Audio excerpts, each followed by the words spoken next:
Good morning students. बेटा आज हम अकाउंटेंसी का जो लेज़र चैप्टर था वो हमारे लगभग ख़त्म हो चुका है। प्रैक्टिस बेटा आपके हाथ में है, उसको प्रैक्टिस जितना हो सके आपको करना है। बेटा आपका अब जो कल टेस्ट होगा 10 मार्क्स का, आपका वीक में एक टेस्ट हुआ करेगा। कल आपका टेस्ट होगा 10 मार्क्स का अकाउंट्स का, ठीक है।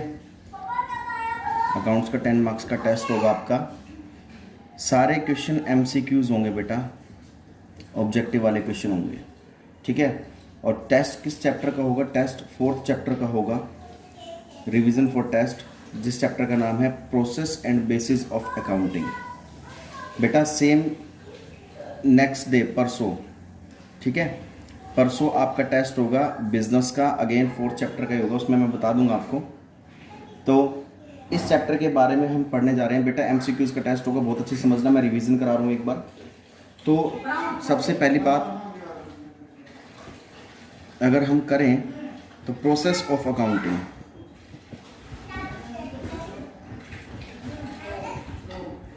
प्रोसेस ऑफ अकाउंटिंग क्या होती है बेटा कि कुछ अकाउंटिंग की ट्रीटमेंट करते हैं। जब अकाउंटिंग का मतलब क्या होता है? प्रॉफिट लॉस को कैलकुलेट करना, ठीक है। उसकी भी बेटा कुछ प्रोसेस होती है स्टेप बाय स्टेप कि हम किस तरीके से उसकी प्रोसेस करते हैं।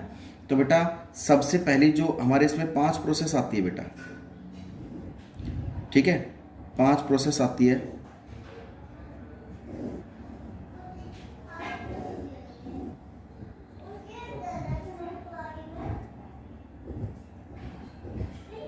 पांच प्रोसेस हमारे पास। सबसे पहले आती है बेटा आइडेंटिफिकेशन ऑफ ट्रांजैक्शन,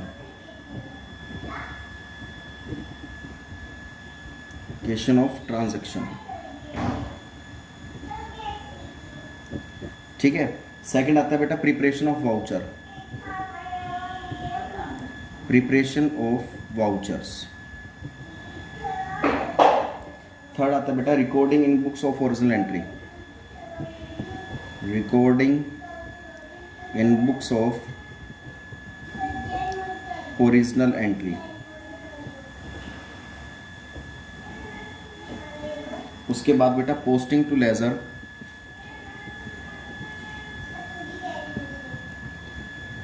और उसके बाद लास्ट आ जाता है preparation of final account, preparation of final account, ठीक है बेटा। तो ये हमारे पास 5 प्रोसेस होती है। पांचों प्रोसेस का इतना अहम योगदान है बेटा। ये बेटा स्टेप बाय स्टेप चलती है, पांचों प्रोसेस स्टेप बाय स्टेप चलती है, ध्यान रखना इन चीज़ों का। सबसे पहले आइडेंटिफिकेशन ऑफ ट्रांजैक्शन, सेकंड है प्रिपरेशन ऑफ वाउचर्स, थर्ड होता है recording books of original entry, fourth होता है बेटा posting to ledger and preparation of final account. अब सबसे पहले हमें करना क्या है, यहाँ पर एक बात देखनी है। आइडेंटिफिकेशन ऑफ ट्रांजैक्शन का मतलब क्या होता है बेटा? जब भी हम अकाउंटिंग ट्रीटमेंट करते हैं इसका मतलब क्या होता है? सबसे पहले कंपनी आइडेंटिफाई करती है कि जो भी ट्रांजैक्शन हमने रिकॉर्ड की है वो सारी मनी की टर्म्स में है या नहीं, मनी की टर्म्स में है या नहीं, क्योंकि हम वही ट्रांजैक्शन रिकॉर्ड करेंगे जो मनी की टर्म्स में होती है।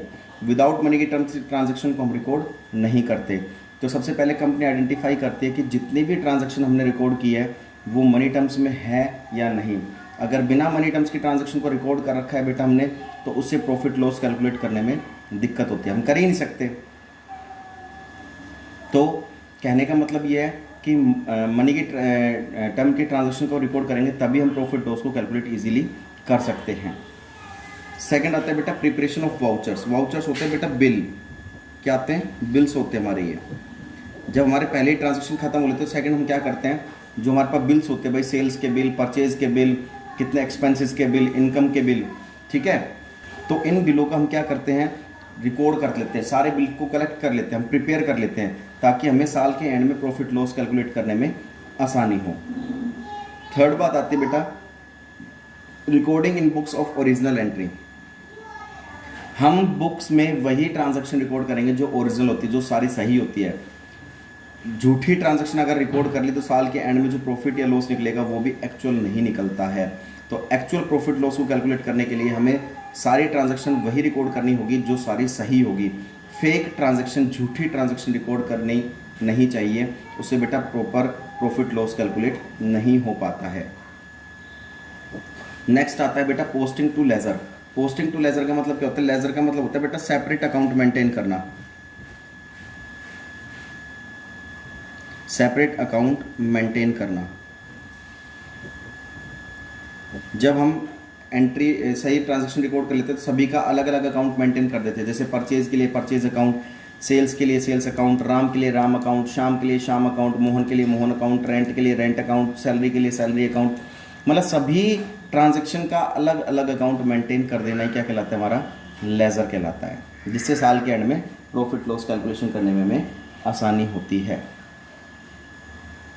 लास्ट आता है प्रिपरेशन ऑफ फाइनल अकाउंट। जब ये चारों स्टेप्स हम क्लियर कर लेते हैं तो लास्ट में हम क्या क्लियर करते हैं? प्रॉफिट लॉस की कैलकुलेशन करते हैं। तो यहाँ पर हम कुछ अकाउंट मेंटेन करते हैं। एक तो मेंटेन करते हैं प्रॉफिट एंड लॉस अकाउंट, जिससे हमें साल के एंड में या तो प्रॉफिट का पता लगेगा या लॉस का पता लगेगा। और एक चीज़ प्रिपेयर करते हैं बैलेंस शीट, बैलेंस शीट, जिससे बिजनेस की एक्चुअल फाइनेंशियल पोजीशन का पता लग जाता है। तो लास्ट में हम साल ये हम बनाते कब? फाइनल अकाउंट कब बनाते बेटा? 31 मार्च को, क्योंकि क्लोजिंग डेट होती है हर बिजनेस की, फाइनेंशियल ईयर की क्लोजिंग डेट होती है ये बात आपको समझ में आ गई होगी बेटा अच्छे से। ये थे हमारे प्रोसेस। अब बात करते हैं हम बेटा बेसिस की, basis of accounting.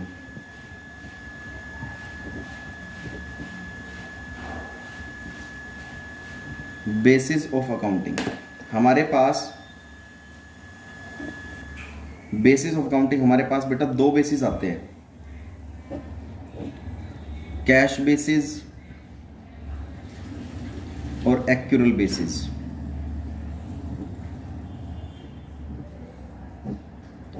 Cash basis और एक्यूरल बेसिस हमारे पास दो बेसिस है ये, कैश बेसिस और एक्यूरल बेसिस। कैश बेसिस में वही ट्रांजैक्शन रिकॉर्ड की जाएगी जो सारी कैश बेसिस की होती है, कैश की ट्रांजैक्शन होती है, चाहे कैश में रिसीव हुआ हो, चाहे कैश में पेमेंट की गई हो, ठीक है। मतलब सारी वही ट्रांजैक्शन रिकॉर्ड करेंगे। रिकॉर्डिंग ओनली कैश ट्रांजैक्शन, ठीक है। और एक्यूरल बेसिस में बेटा हम कैश प्लस क्रेडिट, नगद व उधार की दोनों तरह की ट्रांजैक्शन इसमें हम रिकॉर्ड करते हैं, ठीक है। एक्यूरल बेसिस में हम कैश प्लस क्रेडिट दोनों तरह की ट्रांजैक्शन को रिकॉर्ड करते हैं, ठीक है। और कैश बेसिस में हम ओनली कैश ही करते हैं। एक्यूरल बेसिस में हम कैश प्लस क्रेडिट दोनों तरह की ट्रांजैक्शन को हम रिकॉर्ड इसमें कर लेते हैं। कंपनी किसको फॉलो करती है बेटा? कौन सी ट्रांजैक्शन को फॉलो करती है? एक्यूरल बेसिस को फॉलो करती है। कैश बेसिस को फॉलो कोई भी कंपनी इसको फॉलो नहीं करती है, ठीक है। तो कंपनी कौन सी ट्रांजैक्शन को फॉलो करती है? एक्यूरल बेसिस ट्रांजैक्शन को फॉलो करती है। एक बेटा लास्ट आता है mixed accounting, mixed basis. Mixed basis कह लो, चाहे इसको कह लो हाइब्रिड, हाइब्रिड, ठीक है। इसमें क्या होता है बेटा?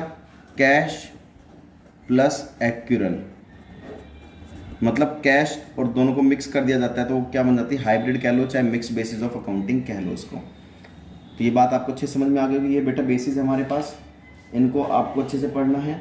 और इनके जो डिफरेंसेस है दोनों, कैश बेसिस और एक्यूरल बेसिस के डिफरेंस है बेटा,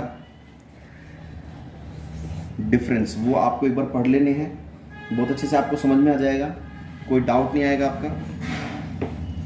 जितना हो सके इन पर फोकस कीजिए बेटा, ठीक है। तो आप चाहो तो बेटा इसका स्क्रीनशॉट ले सकते हैं। अच्छा, इस टॉपिक में, इस चैप्टर में बेटा कोई भी, क्योंकि आपके टेस्ट होगा एमसीक्यूज का, मैं बता देता हूँ, कल आपका टेस्ट है। अगर आपको कोई प्रॉब्लम आती है तो आप फ़ोन करके मुझसे पूछ सकते हैं, मुझसे डिस्कस कर सकते हैं। लेकिन टेस्ट सभी को देना है, सभी के लिए कंपलसरी है, सभी के लिए ज़रूरी है ये टेस्ट। नहीं तो बेटा आपकी तैयारी प्रॉपर ढंग से नहीं हो पाएगी। प्रॉपर ढंग से तैयारी करने के लिए बेटा +1 हमारा बेस है, और इसमें हम अगर तैयारी ढंग से नहीं करके चलेंगे तो आगे जाके हमें प्रॉब्लम क्रिएट हो जाती है। तो इन चीज़ों को ध्यान में रखते हुए बेटा अपना होमवर्क कंप्लीट रखो, और कोई प्रॉब्लम आती है तो प्रॉब्लम डिस्कस करते रहो और मुझसे पूछते रहो। अगर जिन बच्चों ने बेटा अभी तक स्क्रीनशॉट नहीं लिया है इसका, तो एक बार आप इसका स्क्रीनशॉट भी ले लीजिए। तो बेटा आज के लिए बस इतना ही पढ़ेंगे हम, तो नेक्स्ट वीडियो में हम नेक्स्ट टॉपिक के साथ आएंगे। तब तक के लिए बेटा जय हिंद, जय भारत।